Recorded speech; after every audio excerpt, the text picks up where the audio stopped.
Good day to be indigenous. Get up, stand up.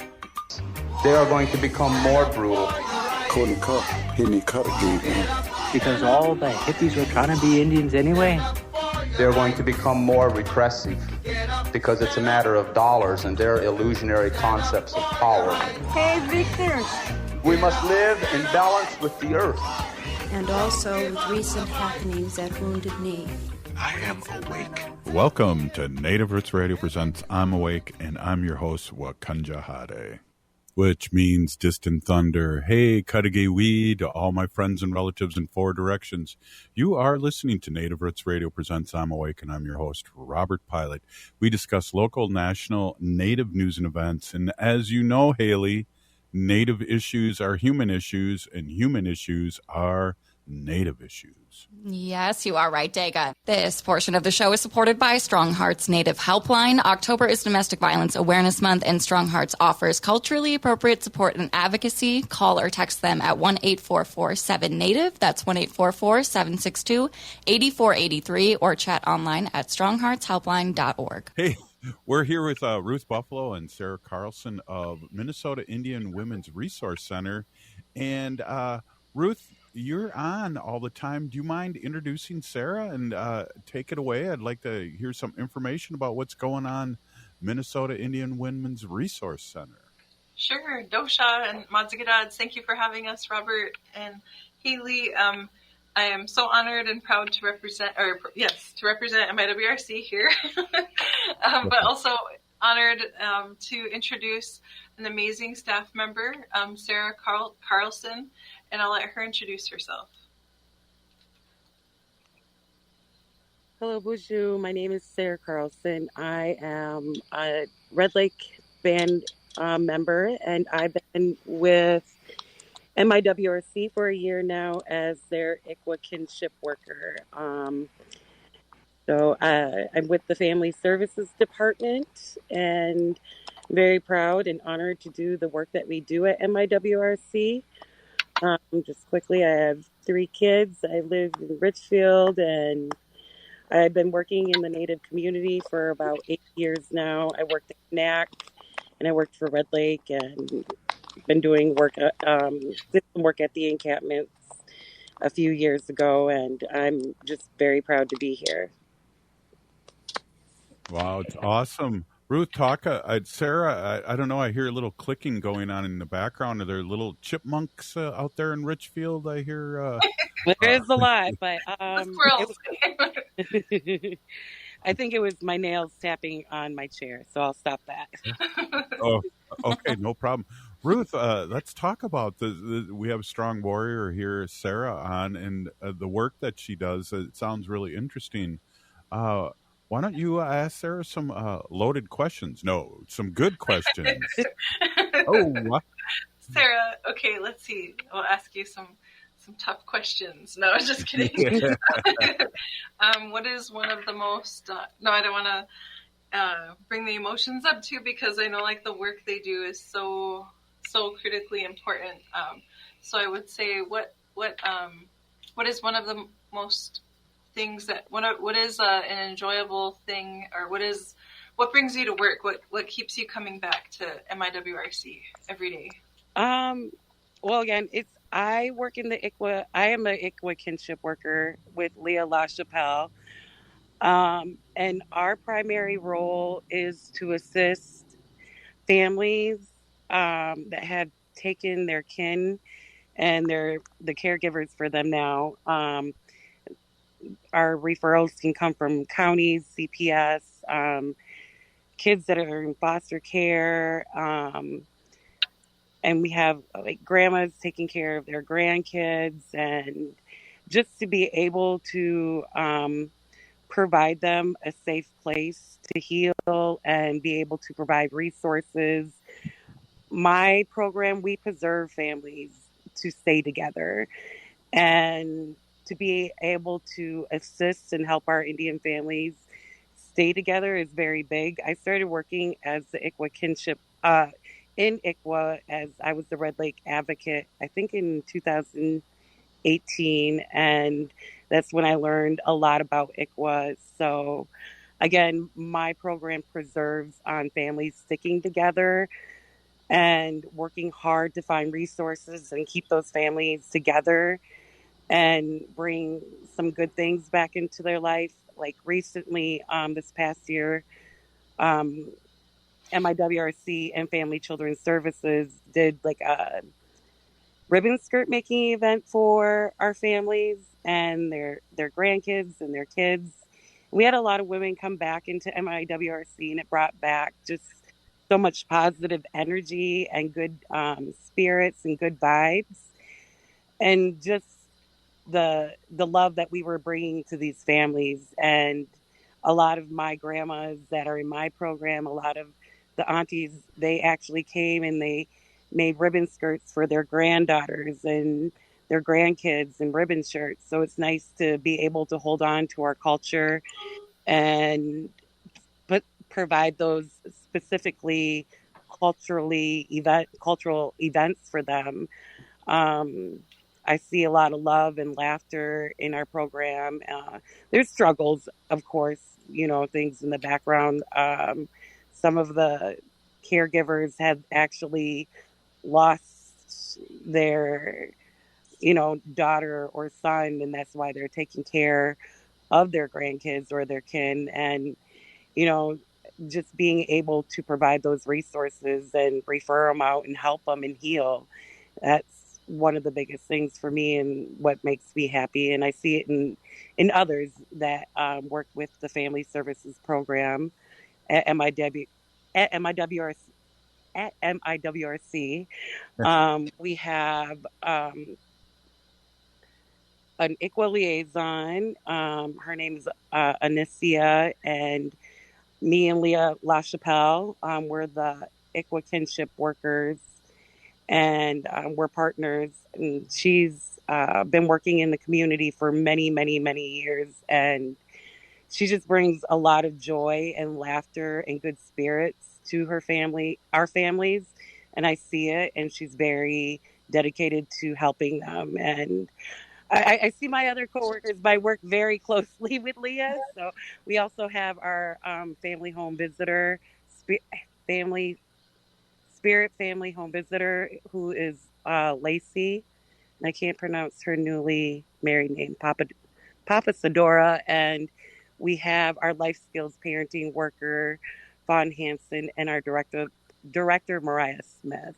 So we all work as a team and bringing these culturally specific events to our families, providing them with resources, reunification. We preserve for them to stay together. We have lunches and dinners that we have with them. We cook for them, and just sharing that space with them and seeing the good things that we bring into the other people's lives. And that's what I really like my job right now at MIWRC, and I'm happy to be there and with all my coworkers as well. That's awesome. Ruth, could you explain? Some people might not know what ICWA is because we're all over the Turtle Island and we have many different listeners. Maybe you could just tell everyone what ICWA means and stands for. Sure. The ICWA, the acronym stands for Indian Child Welfare Act. And gosh, I think, was that put into place? I know there's all these different clusters of acts that went into place around the same time, like the American Indian Religious Freedom Act was 1978. Yep. And was ICWA enacted at the same time, I think? Sure. Yeah, right around the same time, shortly after. Year. Yep. So it's so interesting, the different federal things that happened at the federal level, but essentially the Indian Child Welfare Act in a nutshell is to keep families together, keep children with Native children with Native families. Absolutely. Hey, we're here with our friends from Minnesota Indian Women's Resource Center. We're going to take a quick break and come right back. This is Native Roots Radio. Oh,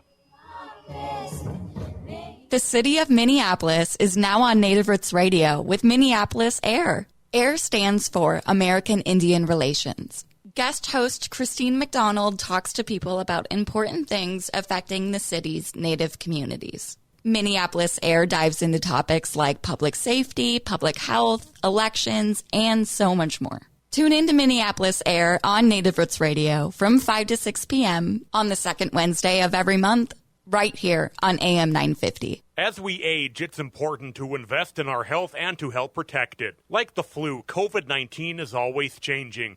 That's why it's important to stay up to date on your vaccines. By getting the flu and COVID-19 vaccines, you can renew your body's defenses and lower the risk of getting sick. Get your health boost and protect yourself against the flu and COVID. Find vaccines near you at vaccines.gov. Again, that's vaccines.gov. Vaccines.gov. Make voting a tradition empowers Native American communities through civic engagement. For nearly a decade, MVAT has increased voter turnout by encouraging friends, family, and neighbors to get involved. By building trust and community engagement, MVAT ensures Native voices help shape the future. This election season, voting is easier than ever. Minnesota voters can cast their ballots early so elders and busy voters can avoid the rush of Election Day. Find your nearest polling location at sos.state.mn.us and let's make voting a tradition for future generations. The Minneapolis Institute of Art is featuring the art and legacy of Jody Falwell, a groundbreaking potter from Capa Owinga, New Mexico. Over the past 50 years, Falwell has revolutionized Pueblo pottery and native art by weaving in personal, political, and social stories into her pieces. Her exhibition titled Opawa Omung shows the incredible range of her work and the impact she's had on both native and contemporary American art. You can check it out at MIA through January. For more info, visit artsmia.org. Anine, I'm Lieutenant Governor Peggy Flanagan, and you are listening to Native Roots Radio. Welcome back to Native Roots Radio presents I'm Awake, and this is Robert Pilot. This portion of the show is supported by the Minnesota Indian Women's Sexual Assault Coalition. Hey, we are here with our friend Ruth Buffalo and Sarah Carlson of Minnesota Indian Women's Resource Center. We're talking about all the really cool things that Minnesota Indian Women's Resource Center does. And I'm wondering, Sarah, if you or Ruth could talk about who's eligible for all this fun stuff and activities that you do. Sorry, I just seen that question too. There isn't any eligibility. I mean, if somebody says that they want to be a part of our program, we take them in and we do an intake. And again, like I said, we supply the resources and just help as much as we can, but there's no eligibility. There's just, for my program, the ICWA Kinship program, there isn't any eligibility. Cool. Yeah. Ruth, anyone can join, and that's what's a great thing about, you know, what your work is and what you stand for is there is no checking your res ID card or anything like that. If you need help, right? Right, yes, for sure, because we're the Minnesota Indian Women's Resource Center, and we're serving, American Indian women and their families. Awesome. So, what else would you like our listeners to know, Ruth? And then grill Sarah and ask her. No, I'm just super super proud to be a part of an amazing team that does such important heart work every single day. Our staff have such big hearts. They're just beautiful people, and I'm super proud to be a part of their team. And so I know the weather is changing, and so we are going to be hosting a winter coat drive during our fall market, which is scheduled for November 1st. So I'm going to turn it over to Sarah and say, a question for Sarah. How's it going? Are there many vendor requests for the fall market of November 1st? We do still have a lot of openings for vendors to come and show off your artwork and sell your work and stuff at our fall market on November 1st. Leah LaChapelle and Marion Wright, who works in our drop-in center, will be making the fry bread. We're going to have a fry bread taco sale that day as well. And some chicken wild rice egg rolls. I think we're going to do pork as well. And I think the rice is coming from Leech Lake for those egg rolls. I'm not sure. I'll have to check with Leah. But it's not Red Lake wild rice.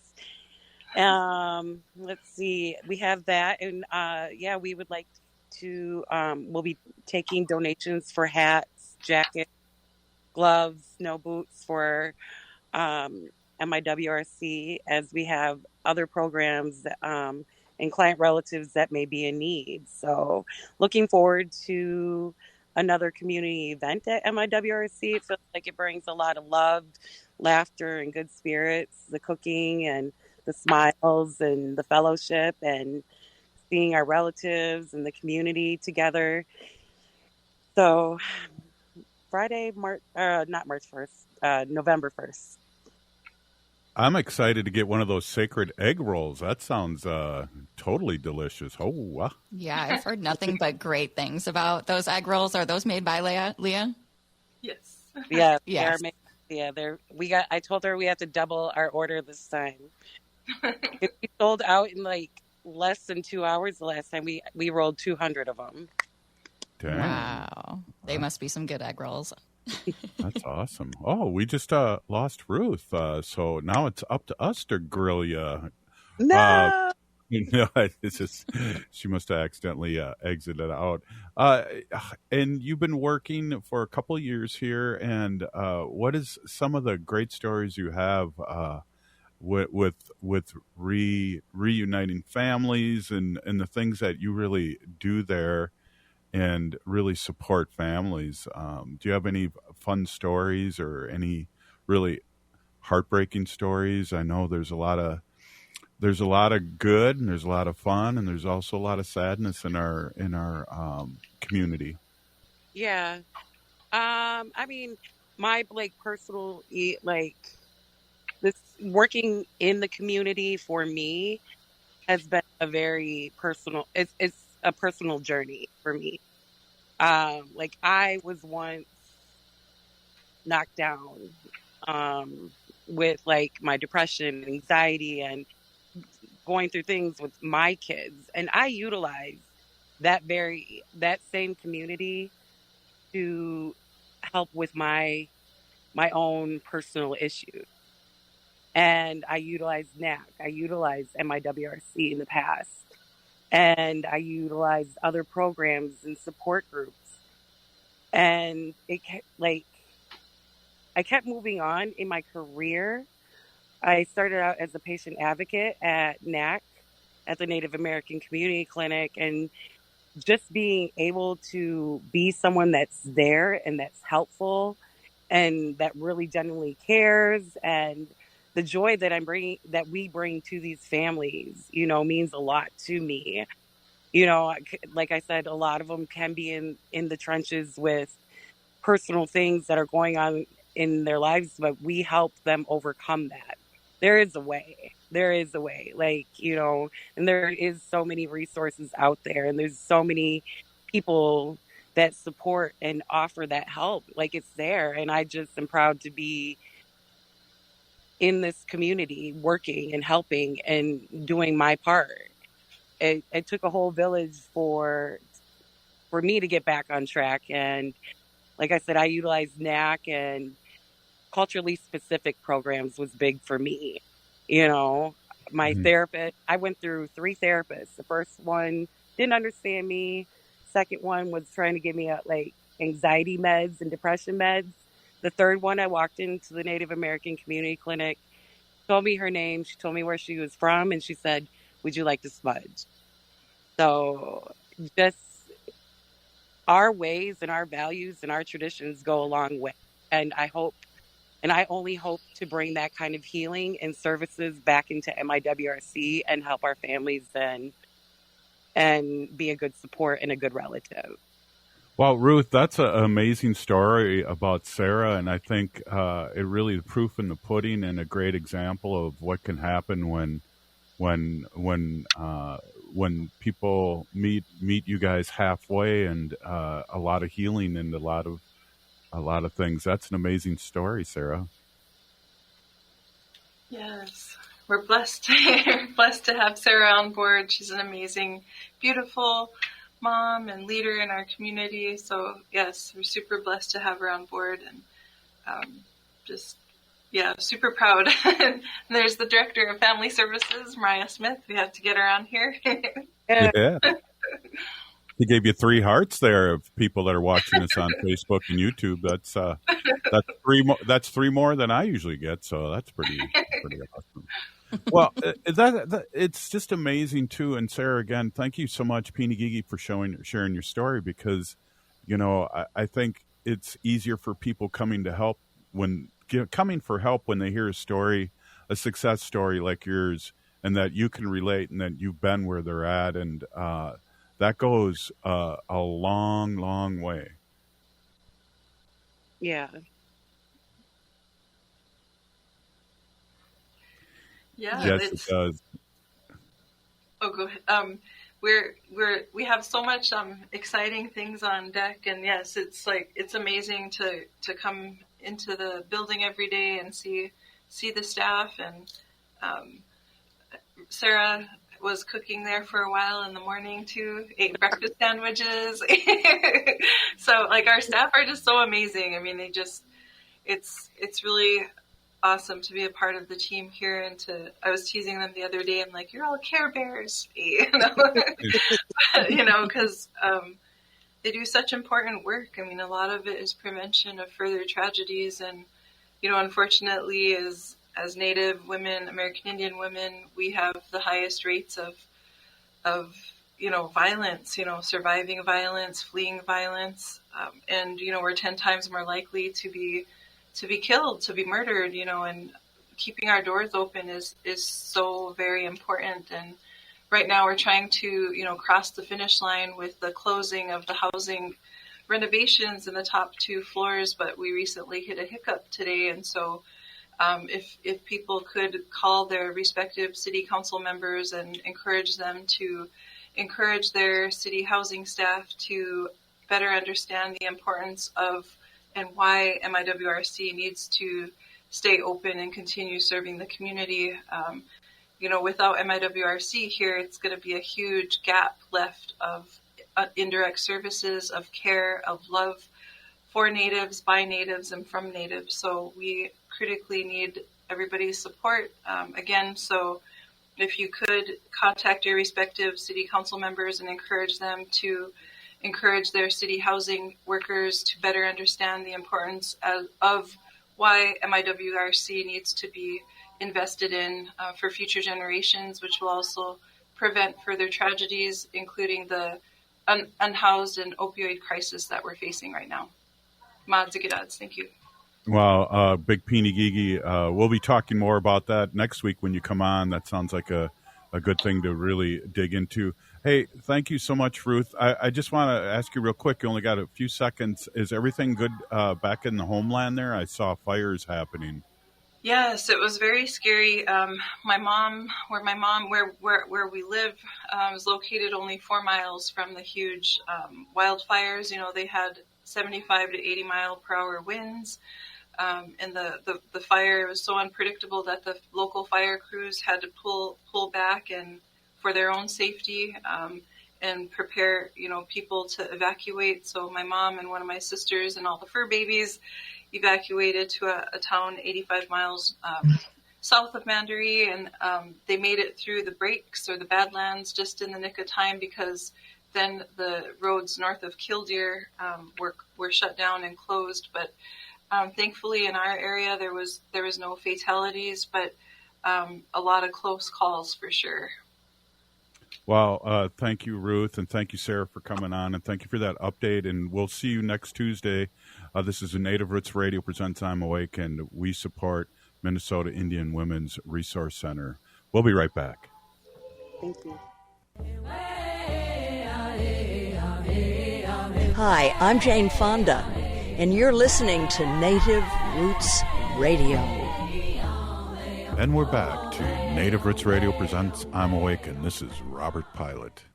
This portion of the show is supported by Native American Community Clinic on Franklin Avenue in Minneapolis, honoring health and tradition. Hey, we have State Representative Heather Keeler on, and it's always great to see Heather, and I see she has her Heather shirt on. I should have worn mine. Great to see you, Heather, and lot going on, and I know you're out in the community helping out, and thank you so much for coming on. Well, hello, everyone.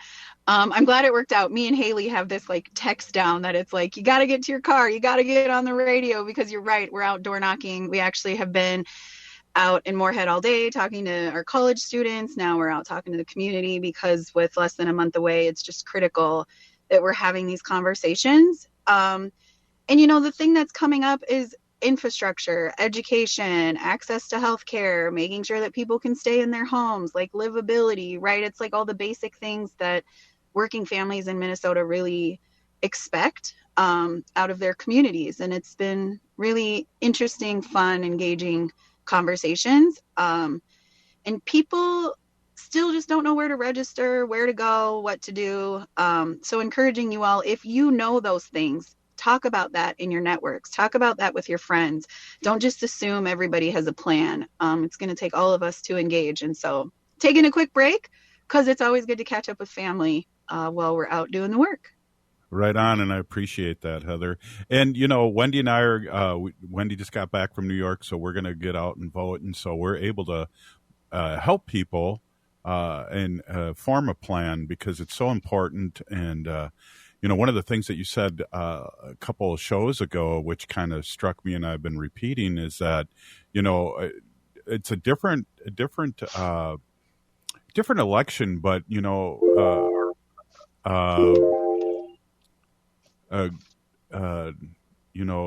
2016, she was way ahead too at one point. And so this Trump got snuck up on us. And, so we want to make sure that we're not sitting on our laurels and that we get out there and vote, and that's not a done deal.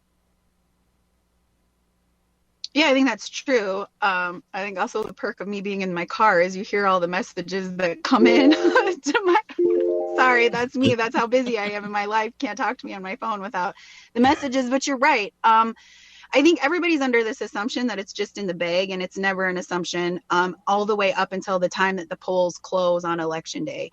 And so, one of the things that I tell people is giving family members and community members rides to the polls is one of the things that we miss a lot.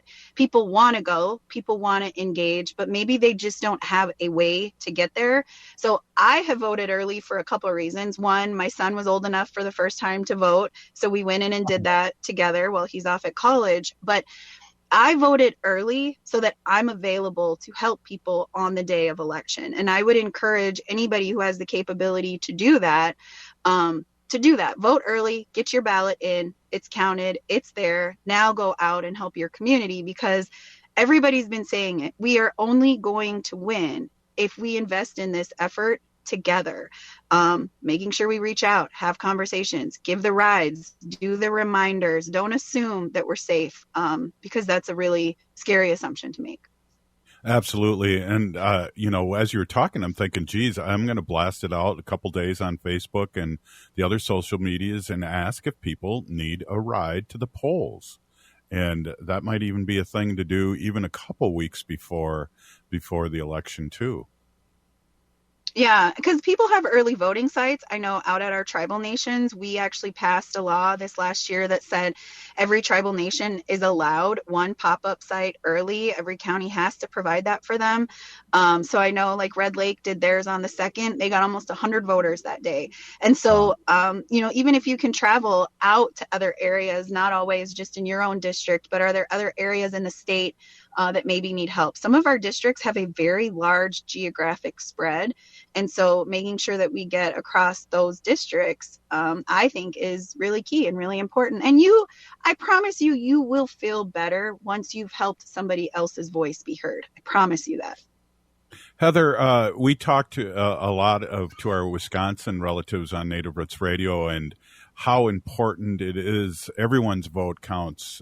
In each one of those counties, 3 votes is 20,000 votes in each one of those voting districts. And that's how important and how everyone's vote does matter. Right. And I break it down, to some of the local races is, everybody gets really caught up in the upper ticket. And of course, like our presidential race is important. But, as your state representative, I really think what we do at a state level is extremely important.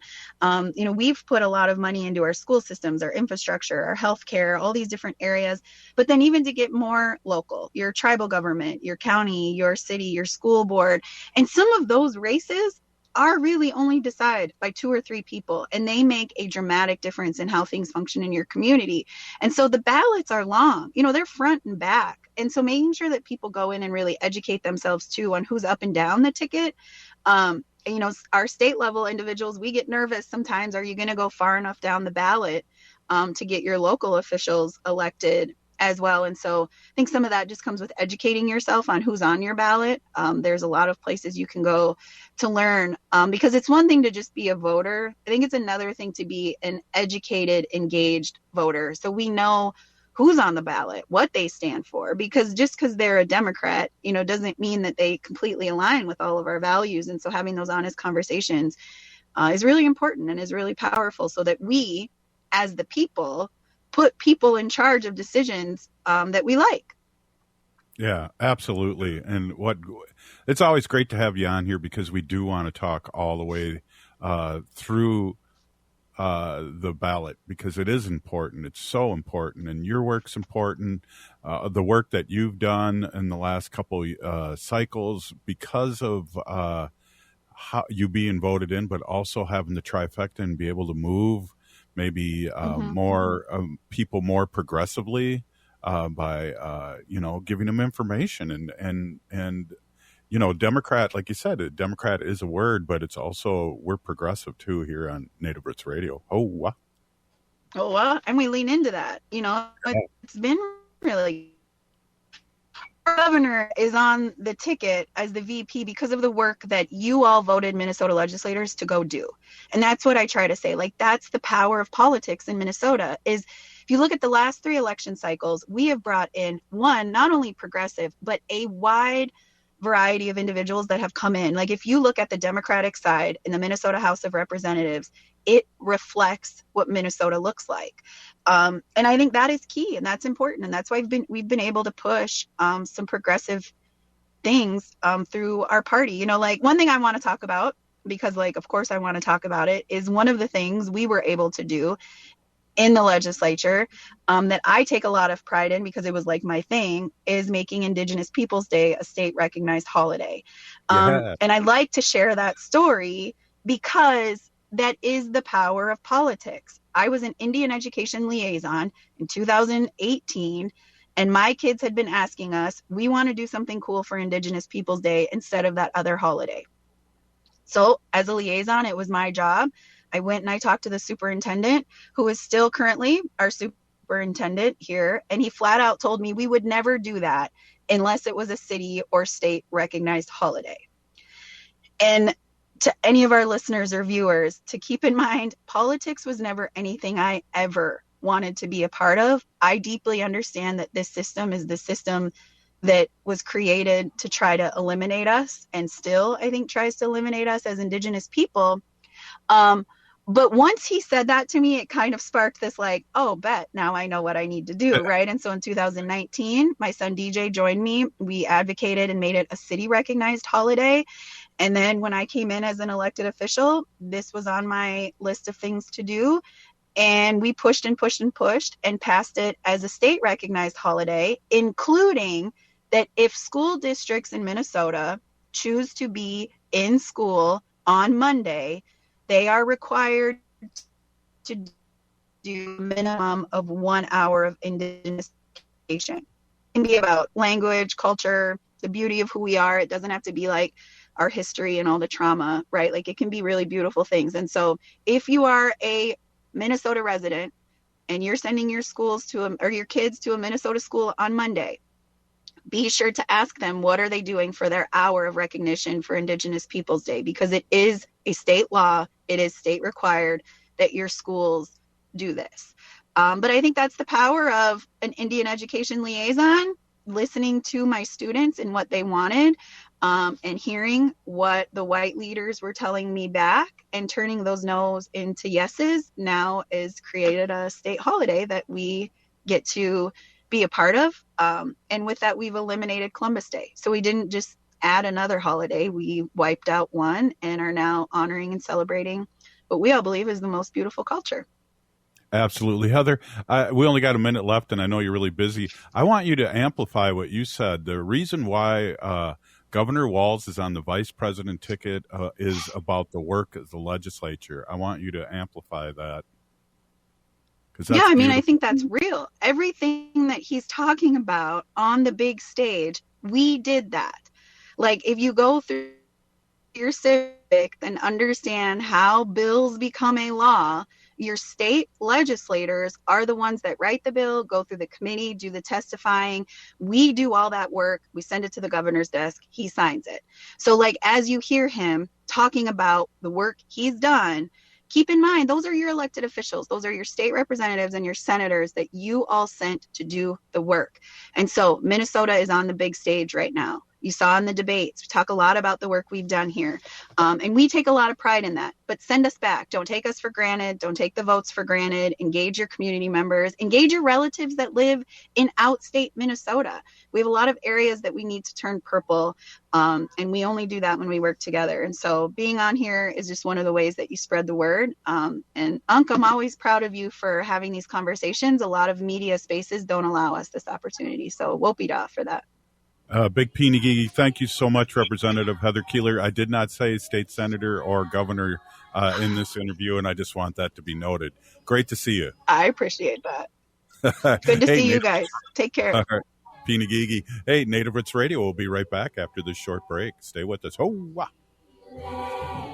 The city of Minneapolis is now on Native Roots Radio with Minneapolis Air. AIR stands for American Indian Relations. Guest host Christine McDonald talks to people about important things affecting the city's Native communities. Minneapolis Air dives into topics like public safety, public health, elections, and so much more. Tune in to Minneapolis Air on Native Roots Radio from 5 to 6 p.m. on the second Wednesday of every month, right here on AM 950. As we age, it's important to invest in our health and to help protect it. Like the flu, COVID-19 is always changing. That's why it's important to stay up to date on your vaccines. By getting the flu and COVID-19 vaccines, you can renew your body's defenses and lower the risk of getting sick. Get your health boost and protect yourself against the flu and COVID. Find vaccines near you at vaccines.gov. Again, that's vaccines.gov. Vaccines.gov. I checked the parking lot before I left work. I looked in my back seat before I got in my car. On my way home, I watched in my rearview mirror to make sure I wasn't being followed. I did all the things I was supposed to do to keep myself from being sexually assaulted. But she forgot. I was her partner. I was her partner. I was her partner. You have the right to say no to your partner. Sponsored by the Minnesota Indian Women's Sexual Assault Coalition. Every day, our people suffer at the hand of domestic and sexual violence. But you are sacred and deserve to be safe in your own home. Strong Hearts Native Helpline is here to help. Native-centered, empowerment-based, trauma-informed advocates offer safety, sovereignty, and support. Call or text 844-7NATIVE. To chat online, visit www.strongheartshelpline.org. Reach out today.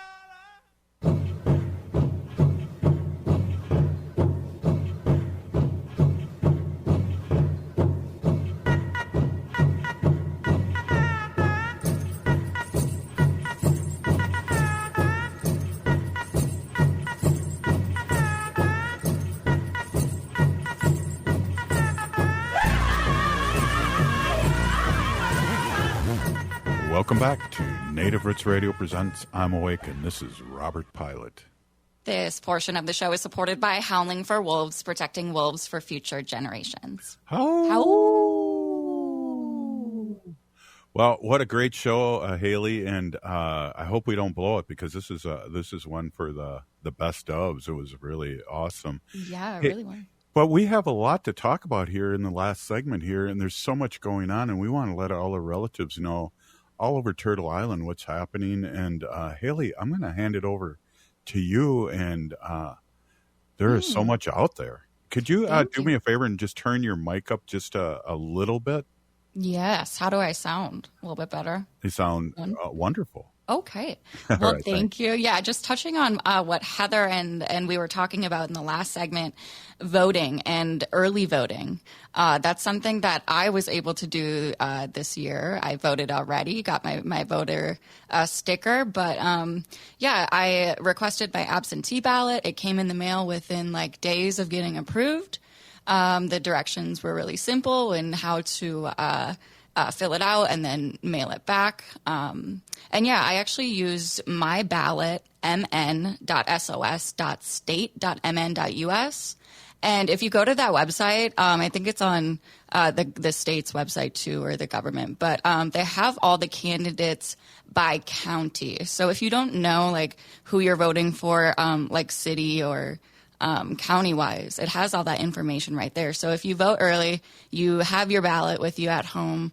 You can use resources like that to help make your decision, which I thought was really helpful.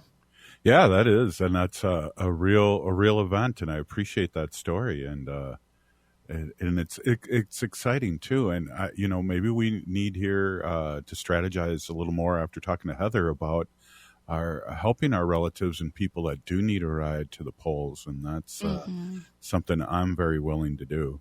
Yeah, I think that's a great idea. I haven't really heard too many like groups or individuals doing that in the past, and I think that could help out a lot. We have Minneapolis Air tomorrow. Yeah. Yeah, so we're going to welcome back guest host Christine McDonald with some of her friends from the city of Minneapolis. But yeah, I think there's a lot of things coming up. We've got Indigenous Peoples Day on Monday, October 14th.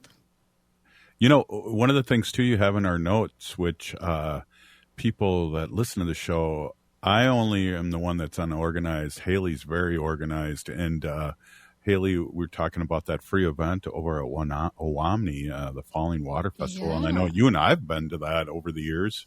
Yeah, that's a good one. So coming up this weekend, before we get to Monday, we've got this free family event in Minneapolis. It's the Owamni Falling Water Festival. And this will be Saturday, October 12th. It's at the Waterworks and Mill Ruins Park in Minneapolis from 1 to 5 p.m. Again, it's a free family event. Please come celebrate Indigenous culture with music, art, and food. There's going to be exhibitors and more. This year's Owamni Falling Water Festival is sponsored by the St. Anthony Falls Heritage Board, the Minnesota Historical Society, our good friends over there, and also our friends at the Minneapolis Parks and Recs Board. Wow, that's exciting. And, I want to amplify, too, that what Brooke's doing over there in St. Paul during what she calls Indigenous Peoples Weekend. Yeah, that's a whole weekend thing. So if you're in the Twin Cities, or more specifically the St. Paul area, come check out Indigenous Peoples Basketball Weekend Expo at Johnson High School. Again, in St. Paul, this is 2 days, so it'll be Saturday and Sunday, October 12th and 13th. There's going to be basketball tournaments, people coming in from all over Turtle Island. Brooke's going to have some musical artists as well. And all of this is Indigenous and Native arts and music. So come check out some Res Ball and support people doing really good work in our community and continuing that healthy lifestyle. And there's so much going on. I'm going to have to really go in my fast car and go back and forth from Minneapolis to St. Paul on Indigenous Peoples Day. I know there's things happening. And there used to be a parade at 2 at 4 that went to, it started at the American Indian Magnet School and we'll have to find out if the parade's still going on, because I know there's a feast and being a 4-hour event. I remember all the Native kids and allies would march from Ames down to Mounds Park, and then we'd have a feast, and everything would be cool. But also there's things happening in Minneapolis, too, right around the same time. Yeah, so Indigenous Peoples Day is Monday, October 14th, this coming up Monday, starting us bright and early before the sun even comes up. This is one of my favorite events to attend every year. It's the Indigenous Peoples Day sunrise ceremony at Thomas Beach, Bidet, McCoska. Yeah. In Minneapolis. And I know that people start to gather around 7 a.m. at Thomas Beach. A couple people before that, I think like Rachel Cupcho Banks does the water, cold water plunging. Yeah, I think you're going to do that this year, aren't you? I was hoping to. Yeah, I messaged her. She was looking for recruiters to join her in the water. That's and awesome. Yeah, so I'm going to try to do that this year before the sunrise ceremony, but people start to gather around 7 a.m., and then I think the ceremony itself starts around 7:15, and it goes until, I think it's 30 or 45 minutes total. Yeah, it's very cool. It's a good way to start the day, and also get centered on what the day is really about, because we joke, Haley, that, every day is Indigenous Peoples Day for us, and Nina said, let's have an Indigenous People Year. We appreciate that. And, we agree. But it is good. And I know it's dark out, but there's a lot of people there celebrating us that are our allies, too, that come early in the morning, too, which politicians and people that are really respectful and low-key and just want to be there and support. They're not there, handing out brochures and running for office. And I think that's really a cool dynamic to be able to merge the two and be one big community. Yeah. And it feels more of like a family kind of vibe at the sunrise ceremony. Yeah. You're waking up with each other, you're having coffee, you're having breakfast with each other. And yeah, it's really good medicine to start out kind of our holiday like that in the morning with the sun and in Mother Nature with Creator, with Mauna, and yeah, it's one of my favorite things. But there's activities going on all day Monday. St. Paul, there's going to be Indigenous Peoples Day activities held at the American Indian Magnet School. Right. When is this? From 10 to 2 p.m. in St. Paul. Or you can join American Indian OIC and NACD and the crew at Indian Health Board in Minneapolis at American Indian OIC's parking lot. I believe that address is, I had it, but not anymore. Well, but yeah. But that's very cool. And also at night, I do believe there's going to be a powwow at the brand new redone Minnesota Indian Center there on Franklin Avenue, which is just a beautiful building now.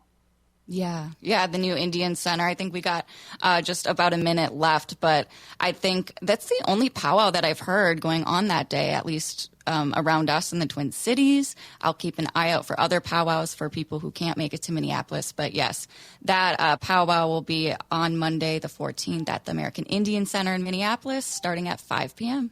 Yeah, definitely. Hey, I want to thank Ruth Buffalo and her guest, Sarah, and also State Representative Heather Keeler and Haley Cherry for all the great work and what makes this a great show. We're still here. We are the seventh generation. And free Leonard Peltier now. MIWRC.